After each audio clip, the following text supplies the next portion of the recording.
Supreme court में 9 और 10 मई के मुल्जिमान की जमानत मनसूखी की पंजाब हुकूमत की अपीलें डीलिस्ट कर दी गई हैं। पंजाब हुकूमत की अपीलों पर समाअत अब ईद के बाद होगी।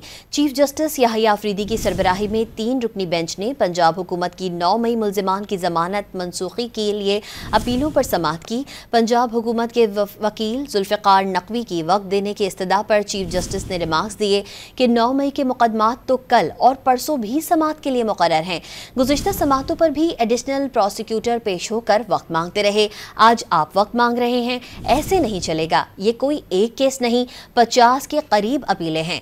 बादअज़ा अदालत ने पंजाब हुकूमत के वकील की इस्तदा मंजूर करते हुए अपीलें ईद के बाद तक मुलतवी कर दी। पंजाब हुकूमत के वकील जुल्फ़िकार नकवी की वक्त देने के इस्तदा पर चीफ जस्टिस ने रिमार्क्स दिए कि 9 मई के मुकदमात तो कल और परसों भी समाअत के लिए मुकर्रर हैं।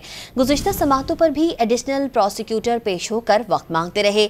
आज आप वक्त मांग रहे हैं, ऐसे नहीं चलेगा। ये कोई एक केस नहीं, 50 के करीब अपीलें हैं। बादअज़ा अदालत ने पंजाब हुकूमत के वकील की इस्तदा मंजूर करते हुए अपीलें ईद के बाद तक मुलतवी कर दी।